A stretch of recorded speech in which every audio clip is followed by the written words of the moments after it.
Good morning, class 6. Today is the day 44 of online classes and the date is 8 June 2020. Here I am to teach you rest of the topic in chapter first, science. But before that, have a short recap and quick recap about sources of food from animals. कल हम लोगों ने क्या पढ़ा था कि animals जो होते हैं, जानवर जो होते हैं, इनडायरेक्ट और डायरेक्ट दोनों सोर्स होते हैं, स्रोत होते हैं भोजन का हमारे लिए। ठीक है, तो इसमें हम लोगों ने मीट पढ़ा था, मिल्क पढ़ा था, एग्स पढ़ा था, हनी पढ़ा था। चलिए इससे पहले कि हम लोग आगे बढ़ें, शॉर्ट सा क्विक सा रिकैप हो जाए। ठीक है, तो मीट के बारे में हम लोगों ने क्या पढ़ा था कि कुछ जानवरों का मांस हम लोग भोजन के रूप में ग्रहण करते हैं, जैसे पोल्ट्री, बर्ड्स हो गया, फिशेस, गोट, शिप।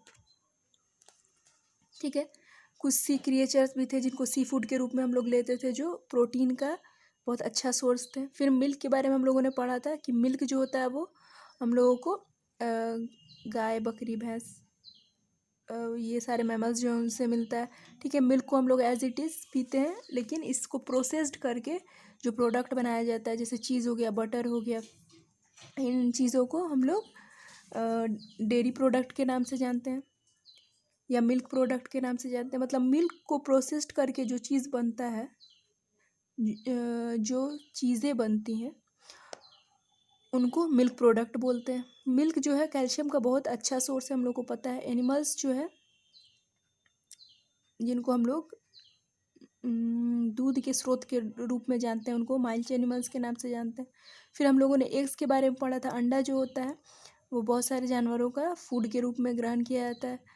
एग्स जो होते हैं वो प्रोटीन और विटामिन से भरपूर होते हैं। फिर हम लोगों ने हनी के बारे में पढ़ा कि हनी बीज जो होती हैं, मधुमक्खियाँ जो होती हैं, वो क्या करती हैं, फूलों से उनका रस, नेक्टर, मधु सक करके चूस लेती हैं। ठीक है, और वो अपने हाइव्स में अपना जो छत्ता है उसमें जमा कर लेती हैं। उसके बाद वहाँ पे शहद बना लेती हैं वो लोग। फिर शहद को कलेक्ट उसी से हम ह्यूमन बींग्स करते हैं। ठीक है, और हनी जो है, शहद जो है, वो बहुत अच्छा सोर्स है कार्बोहाइड्रेट का, सुक्रोज का, ग्लूकोज का, लैक्टोज का, वाटर का। फिर कल हम लोगों ने डू यू नो का बॉक्स पढ़ा था। ठीक है, कि बीज जो होती हैं, मधुमक्खियाँ जो होती हैं, उनका ज़बान जो होता है लंबा होता है। ठीक है, स्ट्रॉ की तरह, ताकि वो फूलों से उनका मधु, उनका नेक्टर सक कर सकें। ठीक है, अब हम लोगों ने एक नई चीज़ पढ़ी थी कि जो हनी बीज होती हैं, मधुमक्खियाँ होती हैं, उनका दो स्टोमक होता है। एक तो नॉर्मल स्टोमक जैसा हर इंसान का, हर लिविंग ऑर्गेनिज्म का होता है, जिसमें डाइजेशन होता है। ठीक है, लेकिन एक हनी स्टोमक होता है जिसमें बीज जो होती हैं वो क्या करती हैं, हनी बनाने से पहले जो नेक्टर कैरी करती हैं, जो फूलों का रस कैरी करती है, वो उसमें रखती हैं। अब बता रहा है कि 70 मिलीग्राम तक नेक्टर जो है वो उनकी कैपेसिटी है कि वो कैरी कर सकती हैं। ठीक है, जो कि उनके लगभग वेट के बराबर होता है। चलिए, और हम लोगों ने क्या पढ़ा था कि हनी बीज कम से कम 100 से 1500 फ्लावर्स पे जाती हैं अपना हनी स्टमक भरने के लिए। अब आज का टॉपिक है इंडियन फूड, लेकिन उससे पहले एक छोटा सा यहाँ पे बॉक्स दिया हुआ है, उसको हम लोग पढ़ लेते हैं। कुछ इंटरेस्टिंग सा फैक्ट है। ठीक है, डॉक्टर वर्गीस कुरियन, जन्म 1921 और मृत्यु 2012। चलिए, doctor Verghese Kurien was born in 26 November 1921 at Kozhikode, Kerala. Doctor Verghese Kurien जो है, उनका जन्म 26 नवंबर 1921 में कोझिकोड, जो कि केरला में स्थित है, वहाँ हुआ था। He is said to have brought about the white revolution in India. ऐसा कहा जाता है कि इंडिया में, हमारे भारत में, वाइट रेवोल्यूशन यानी श्वेत सफ़ेद क्रांति जो है वो लाने का कारक जनक इन्हीं को माना जाता है। He was the chairman of the Gujarat cooperative milk marketing federation limited. वो चेयरमैन थे Gujarat cooperative milk marketing federation limited के, GCMMF के, which manages the Amul food brand. अच्छा, अमूल फूड ब्रांड से तो हम लोग परिचित हैं। तो जो अमूल फूड ब्रांड जो है उसके वो मैनेज करता था ये GCMMF को। It is said that he designed Operation Flood, the largest dairy development program in the world. कहा जाता है कि उन्होंने ऑपरेशन फ्लड करके एक प्रोग्राम था जो कि डेयरी डेवलपमेंट के बारे में था। ठीक है, उसकी शुरुआत इन्होंने की थी।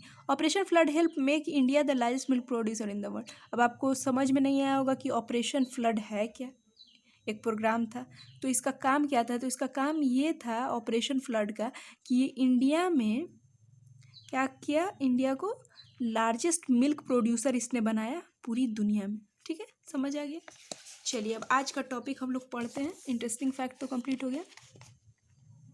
आज का टॉपिक है Indian food. Indian cuisine varies from region to reason.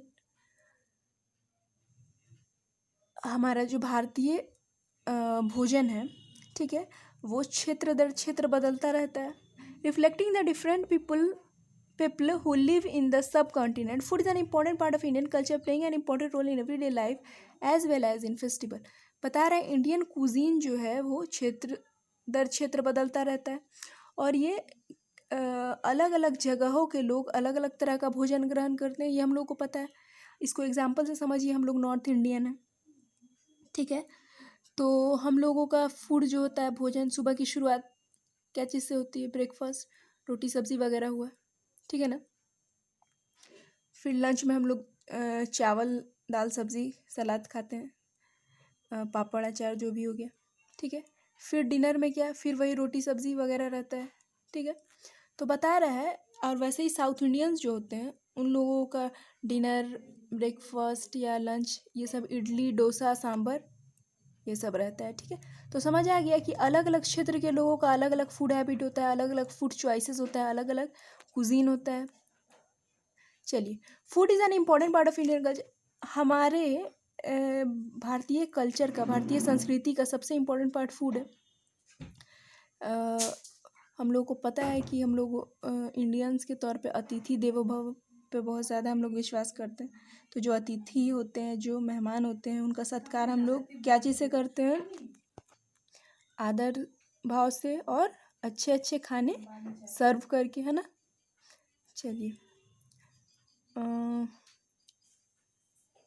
और फेस्टिवल्स जो होते हैं, जो त्यौहार वगैरह होते हैं, उसमें भी अलग अलग तरह के व्यंजन बनते हैं। जैसे एग्जांपल के तौर पे अगर कोई मुस्लिम है तो उसके यहाँ ईद में क्या बनेगा, सेवई बनेगा, बिरयानी बनेगा, ठीक है। अगर मान लीजिए कोई हिंदू फैमिली है तो उनके यहाँ क्या बनेगा फेस्टिवल में, जैसे कि मान लीजिए कि दीपावली है तो दीपावली में मिठाई वगैरह होता है और बहुत सारी चीज़ें होती हैं। होली वगैरह में गुजिया वगैरह होता है। तो फेस्टिवल टू फेस्टिवल भी वैरी करता है फूड जो है, भोजन जो है वो, ठीक है। चलिए, in many cases food is deeply influenced by religion and social identity with varying taboos and preference. अच्छा, अभी जो बताया गया कि फेस्टिवल के हिसाब से भी अलग अलग तरह का भोजन होता है, यहाँ पे लिख दिया गया। So students, that's it for today. Tomorrow I'll be back to teach you what we left today. Till then, stay home, stay safe. That's all. Thank you.